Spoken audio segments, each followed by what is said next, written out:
Good morning, everybody. My wife and I used to watch American Pickers. After a while, I just sort of got tired of it. It just seemed like it was just wasn't anything new happening. We just sort of got burnt out on it. Don't really watch it anymore. But anyhow, one of the things that they would say was,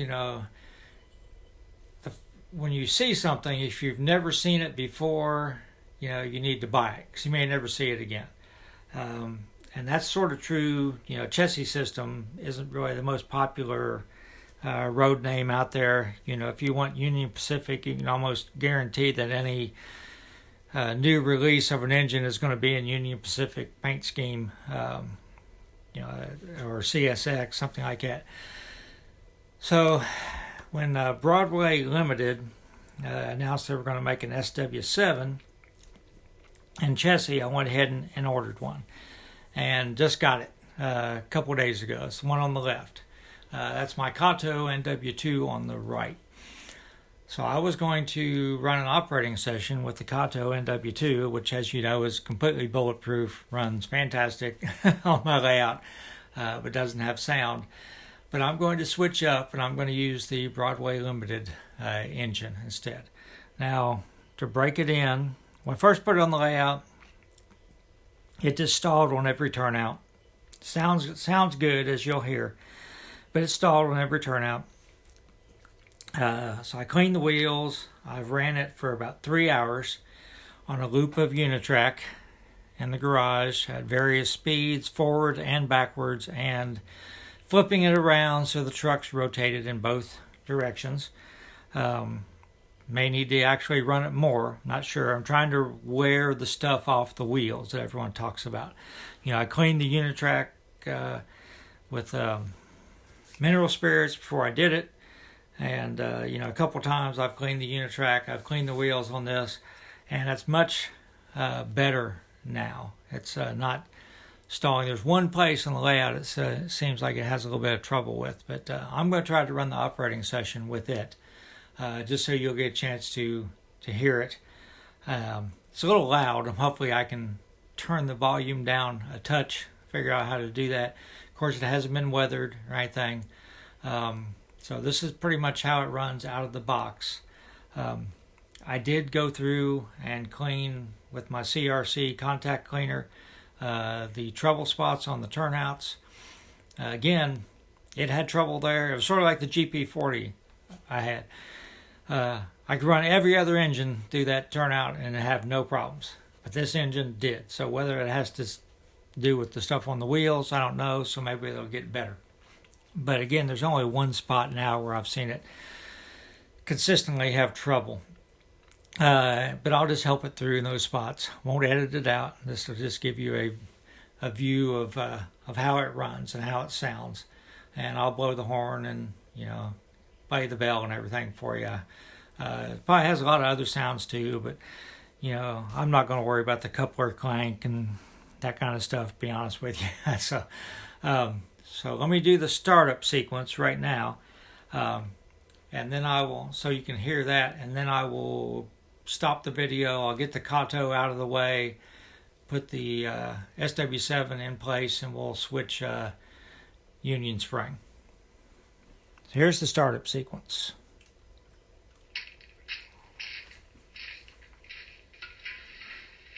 You hear a guy walking on gravel.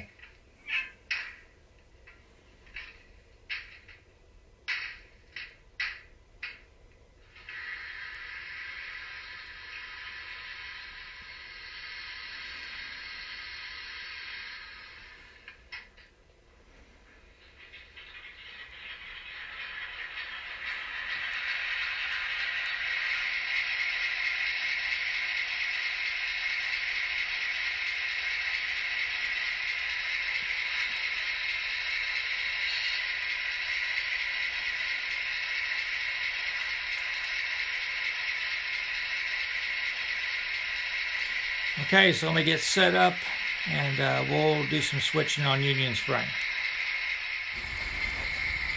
Okay, I'm sitting out on the deck, but again, this engine is pretty loud, so I'll have to be sure that I speak loud enough you can hear me. It sounds louder on the recording than it does in real life, but still I would like to turn the volume down a little bit, I think.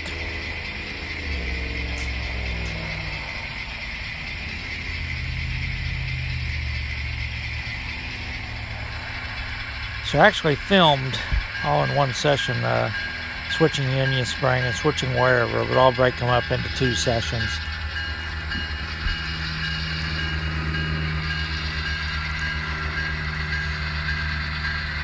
And I said in the beginning, I was just running the engine around light, and I only had one spot where it was still stalling fairly regularly, but it stalled quite a bit in this video, and you'll see it.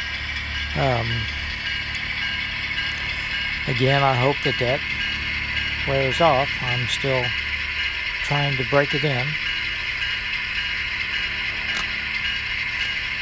I really think it sounds good though.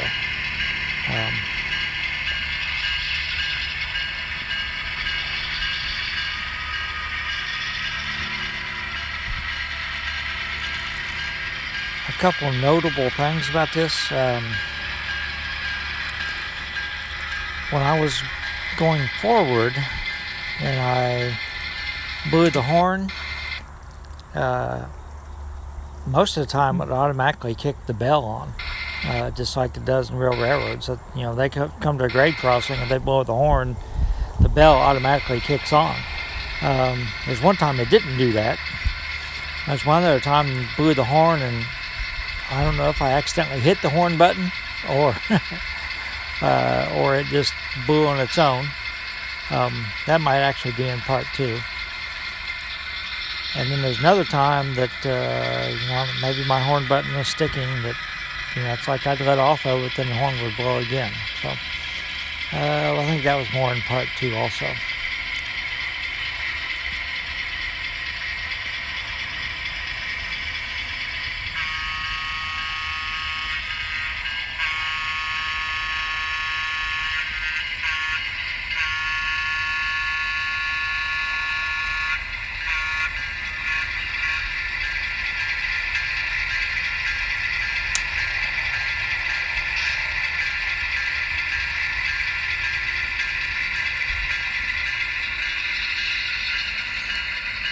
So I pulled the empty from Union Spring.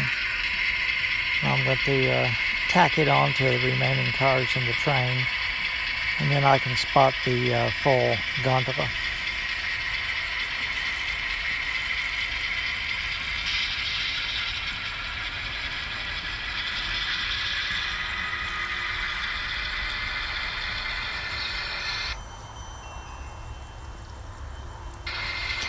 When this engine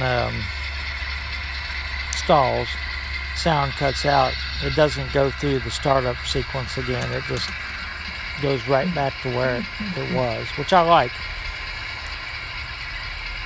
But it stalls way too much for me. If this doesn't get better, it will either get sold or just be a shelf clean, because I can't tolerate stalling as much as it did in this. Hopefully it'll get broken in more, and this will go away. But I have zero tolerance for stalls.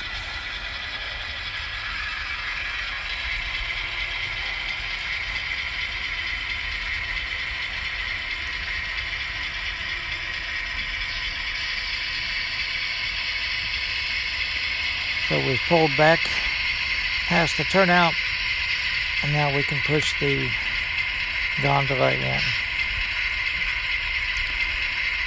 I did find that the trip pins were low and actually hitting, and so I did stop. And as soon as I saw that, I stopped and I cut them off, and they are not the usual soft micro trains. We can just snip them off. I had to go in the garage and use my Dremel with the cutting wheel to cut them off.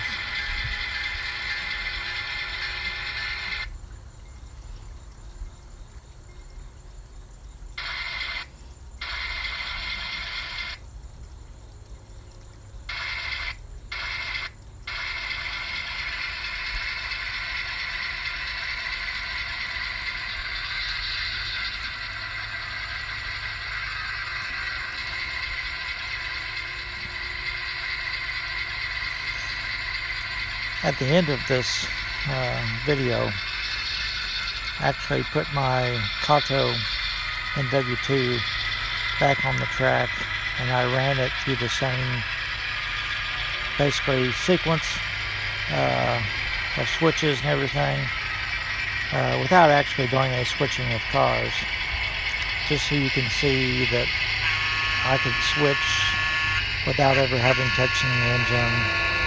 It runs perfect through the same turnouts, and I have several engines that'll do that. But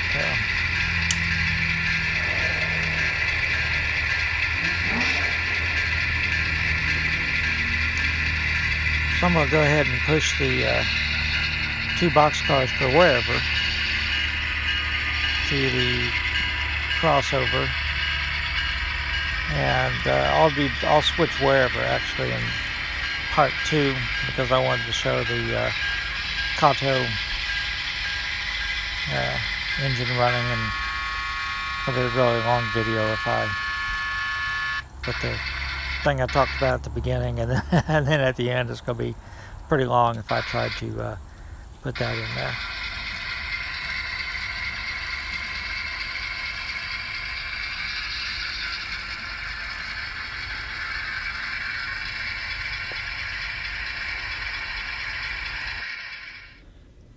So just to give a fair comparison, again, the BLI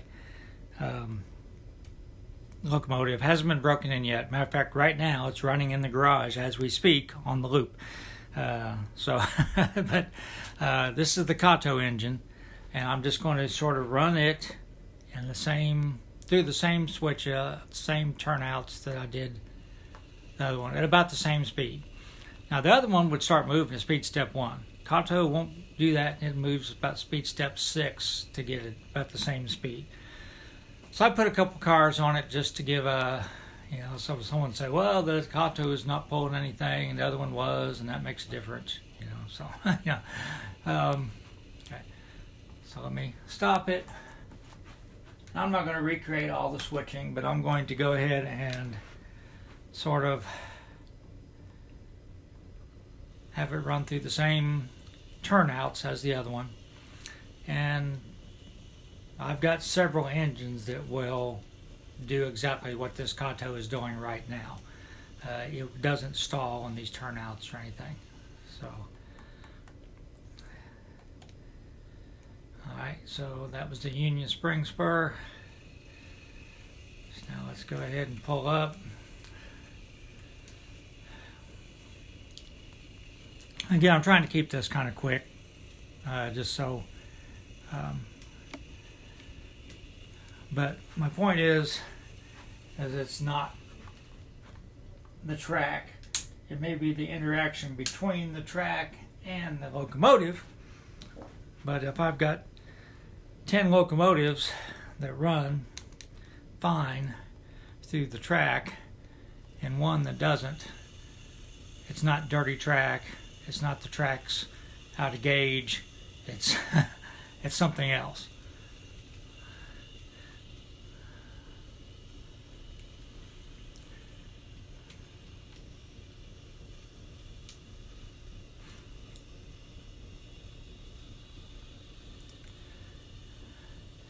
If this NW2 had sound as good as the BLI locomotive does, it might be the only locomotive I need. I may just get rid of everything else.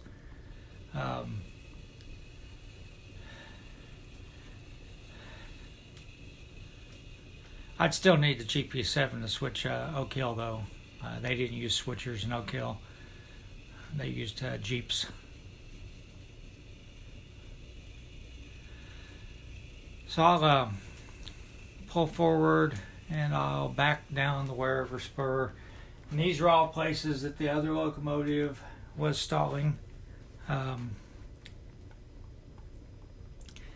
I was having to touch it. Again, maybe it will wear off. I love the way it sounds. I think it sounds better. Benjamin Horn's going to probably disagree. I think it sounds better than the ESU Loc sound. And maybe it's just a setting in the low sound, but what I like about the BLI is when I hit speed step 1, 2, 3, you can hear the diesel rev up, where in the ESU, you don't hear the diesel rev up until speed step 8. It's just like it's just coasting along, and then when I get to speed step 8, you'll hear it rev up, and that's not the way it is in real life from my experience. I like hearing the diesel. So on the BLI, if you notice, it just kept on, it would rev. Every time I'd hit a couple speed steps, it would rev up. And I thought that sounded really, really good. So I have no complaints on the sound at all. A little loud, but if that's the biggest complaint, then I don't really have a complaint.